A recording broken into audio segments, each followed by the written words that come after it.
21వ వచనం మార్కు సువార్త. లోపల నుండి అనగా మనుషుల హృదయంలో నుండి దురాలోచనలు, జారత్వములు, దొంగతనములు, నరహత్యలు, వ్యభిచారములు, చెడుతనములు, కామ వికారములను,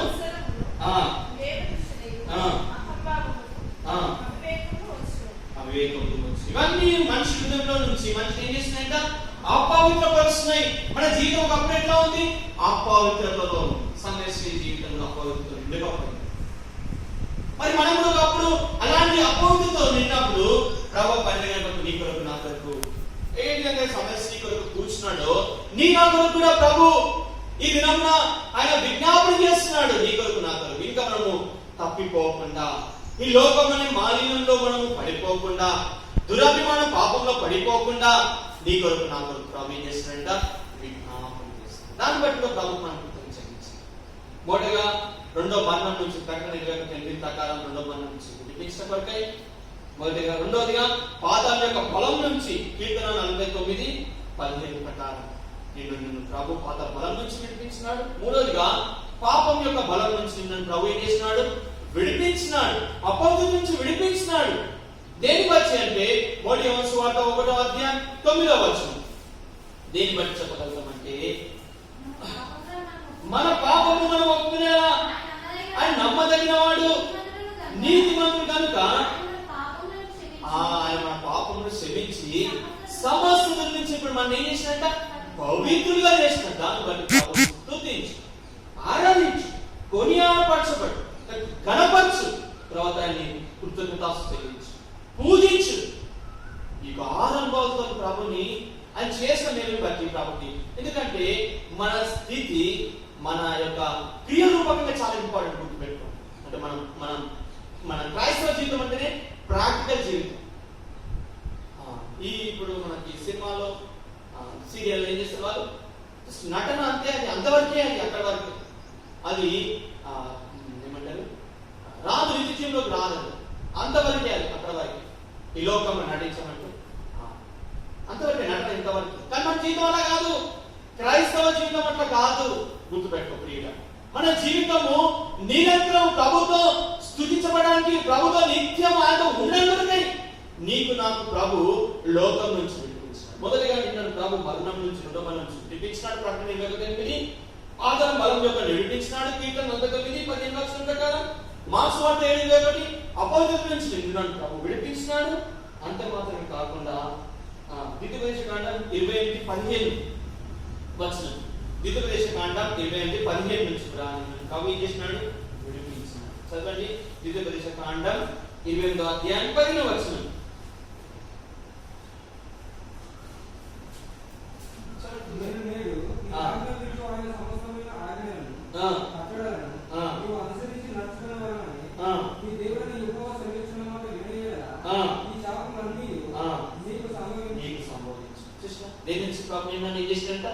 శాపం నుంచి.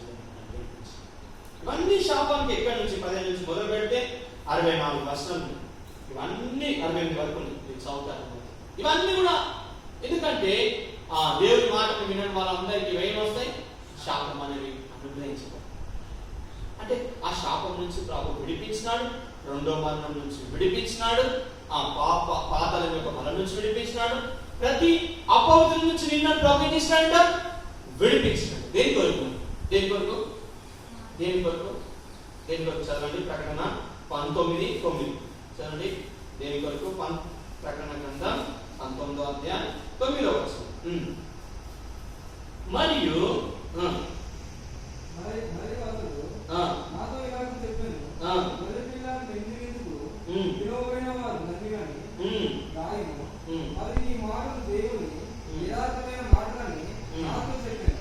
దేని కొరకు అంట?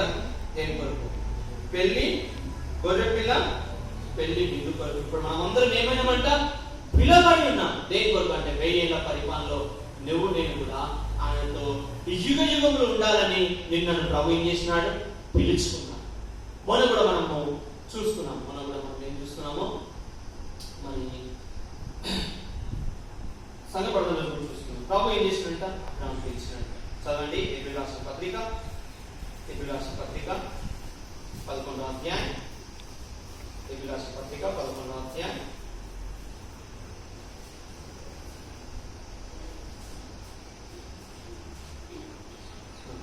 8వ వచనం చదవండి.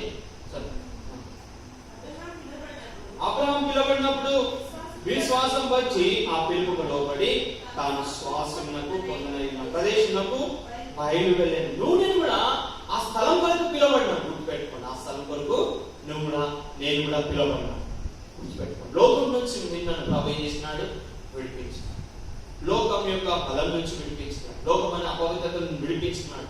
పాతాళం యొక్క బలం నుంచి విడిపించినాడు. రెండో బలం నుంచి ప్రభుని విడిపించి దేని కొరకు అంటే పెళ్లి విందు కొరకే నిన్ను ప్రభు సిద్ధపరుస్తున్నాడు.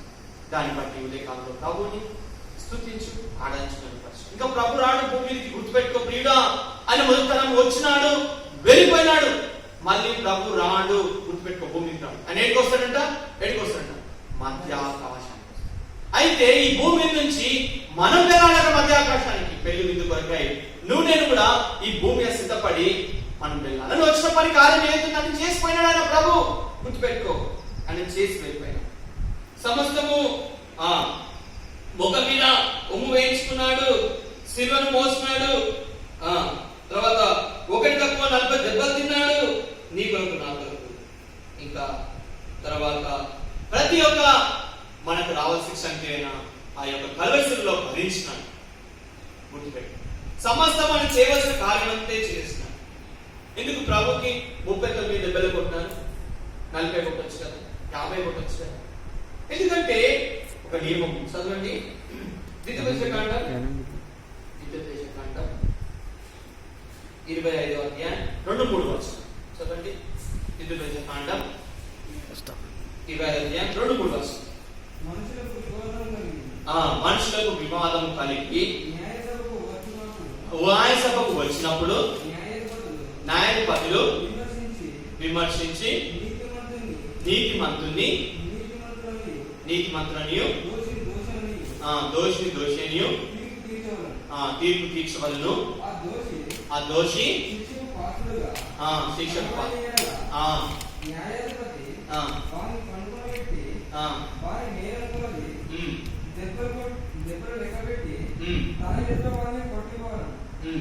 ఎన్నున్నాయి అక్కడ? ఎన్నున్నాయి? 40 కంటే ఏం కావద్దంటే అక్కడ మించకూడదు.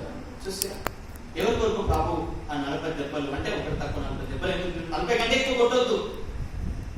39 దేని బట్టి అంటే నీ నా పాపం బట్టి యేసుక్రీస్తు ప్రభుకి చేతులు మేకుపోతారు. ఆ మేకు యొక్క మళ్ళీ సైజ్ MM సైజ్ అంట 10 MM సైజ్. సీకులు స్టాప్ చేస్తారు కదా, అలాంటి MM సైజ్ అంటే 10 MM అంటే అది ఒక లావు.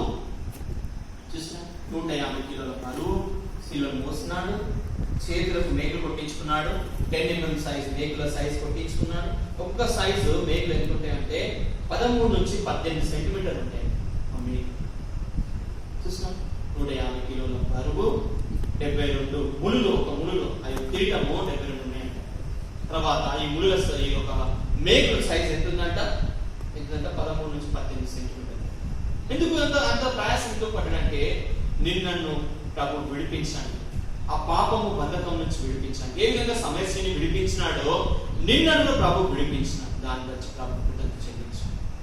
సమస్య ఆమె ఎరిగింది, సత్యాన్ని ఎరిగింది. అందుకే ప్రభుని ఏం చేసినామే యథార్థంగా ప్రభుని ఆరాధించేవారు ఆత్మతో సత్యంతోనూ ఏం చేయాలంట?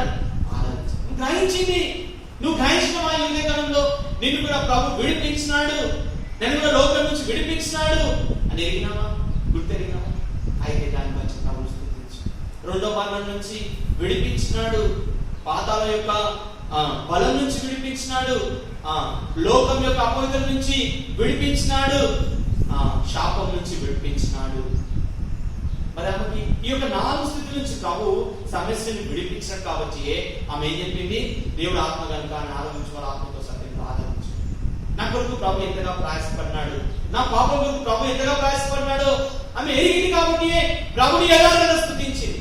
అందుకే ఆమె ఆరాధించిన ఆరాధన ఓన్లీ మన తెలుగు పుస్తకమే కాదు, తెలుగు బైబిల్లో మాత్రమే కాదు, ప్రపంచంలో ఎన్ని భాషలు ఉన్నాయో అన్ని భాషల్లో ఆమె ఆరాధించినది మాటలు ప్రభు ఏం చేసినాడు, ముద్రించినాడు. చూస్తారా?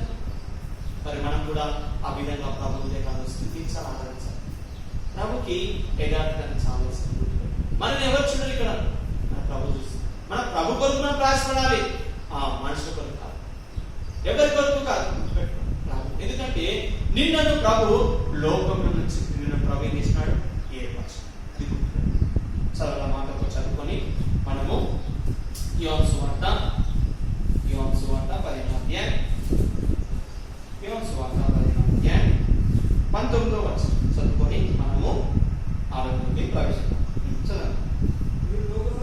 మీరు లోక సంబంధులైన యెడల మీరు లోక సంబంధులు కారు, మిమ్మల్ని నేను లోకంలో నుండి ఏర్పరచుకున్నా. సమయశ్రీని కూడా ప్రభు లోకంలో నుంచి ఏర్పరచుకున్నా. ఇప్పుడు నిన్నగా ప్రభు ఏం చేసినాడు, లోకంలో నుండి నన్ను ప్రభు ఏం చేసినాడు, ఏర్పరచు. కాబట్టి మనము వేయన పరిపాలన వేయన పెళ్లి విందులో నువ్వు నేను కూడా సిద్ధపడాలని. మరి అందరు సిద్ధపడడానికి వెళ్ళిపోయినారు. చాలు, మనం కూడా ఇప్పుడు సిద్ధపడే సమయంలో ఉన్నాం, పశ్చాత్తాపడే సమయంలో ఉన్నాం. ప్రభుని సరైన విధానంలో ఆరాధించే గుంపులో ఇప్పుడు మనం నేర్చుకునే విధానంలో ఉన్నాం. కాబట్టి ప్రభుని మనం స్తుతించాలి, నేర్చుకోవాలి. స్తుతించాలి. యుగ యుగులు ప్రభుత్వం మనము పరిశుద్ధుడు పరిశుద్ధుడు పరిశుద్ధుడు, ఇది బట్టి మనం కాదు పెట్టుకో. ఏదో పరిశుద్ధుడు అని ఏదో నేను ఖచ్చితంగా మనం ఇక్కడ కళ్ళు మూసినామా, ప్రభు దగ్గర కళ్ళు ఎవరికి అంటే ఎవరైతే యేసుక్రీస్తు ప్రభు యొక్క అమూల్యమైన రక్తంతో ప్రతి పాపమును కడుక్కొని శుద్ధీకరించి పవిత్రంగా నిర్దోషంగా మాల్యము మచ్చ డాగు లేకుండా పరిశుద్ధ జీవితాన్ని ఎవరైతే జీవిస్తారో వారు మాత్రం ప్రభుత్వం దానికి వచ్చి ప్రభుత్వం స్తుతించు, ఆరాధించడానికి నీకు ఇన్ని పేర్లు నీకు కొనియాడబడిన దేవుడు, ఆరాధించే దేవుడు, పూజించబడిన దేవుడు, ఇంకా అనంతకు స్తుతి దేవుడు. చూసా ఇన్ని పేర్లు. దానికి వచ్చి ప్రభుని నీకు చేసే మేలు వచ్చి ఉదయాన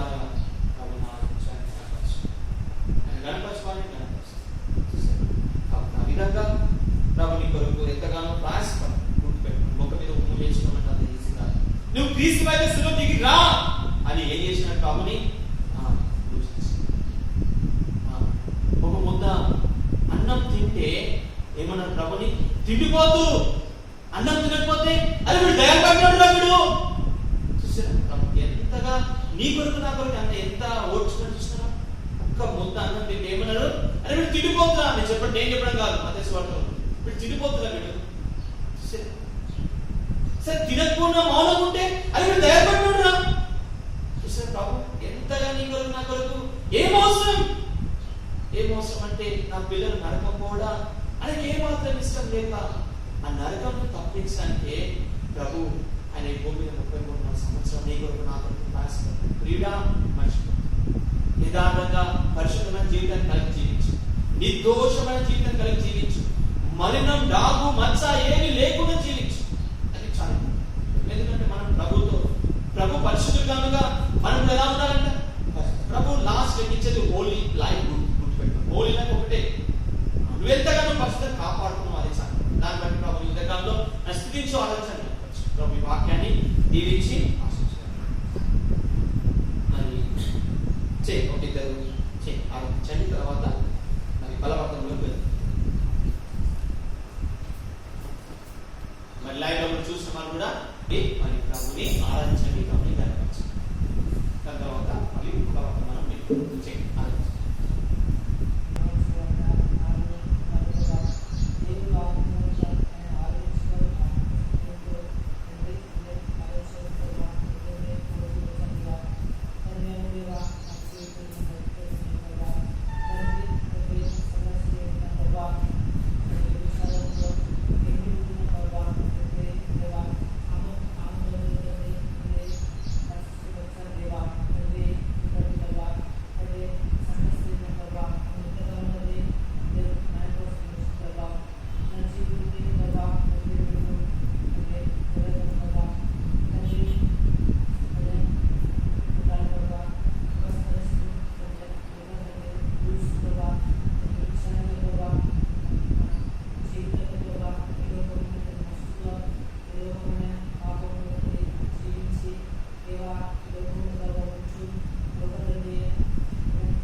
కూడా ఈ లోకం వచ్చి రాగా శిక్ష రాగం ప్రభావం కుమారుడు తండ్రి ఇంటికి వచ్చారు దేవా తండ్రి రాగవశం తండ్రి అవమానాలు అందరూ శ్రమలు ఎక్కువగా నా పనులను కూడా దేవుని ద్వారా కూడా వచ్చారు దేవా నా ధైర్యం అనుకో దేవా మీరు చేసిన ఈ దేవుడు ఈ గొప్పలు దేవా ఏమి చూపిస్తుంది కదా ఏమి చూపుతుందో నష్టపోతుంది మీరు దయచేసుకుని మీ నామం దయచేస్తూ యేసు శ్రేష్టమైన ఘనమైన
మొదటి చరణం చివరి చరణం పాట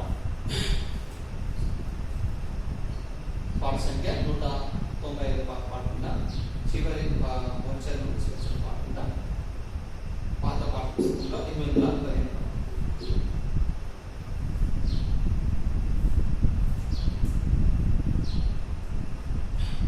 పాట సంఖ్య 195 ఆనందముతో ఆరాధింతుం ఆత్మతోను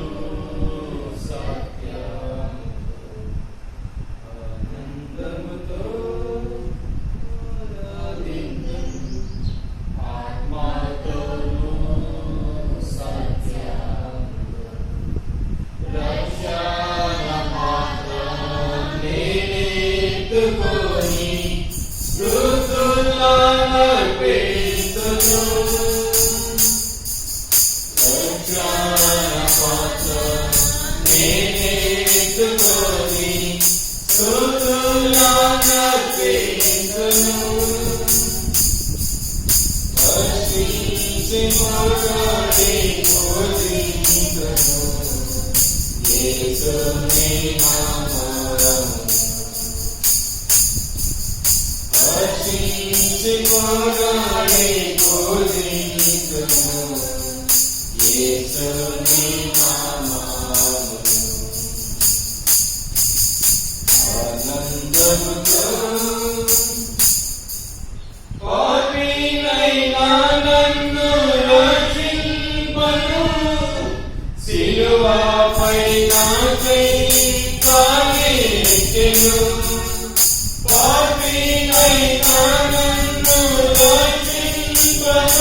యొక్క లోకము పాపము బలము విడిచిన కొరకై యేసుక్రీస్తు ప్రభు ఏమన్నాడు?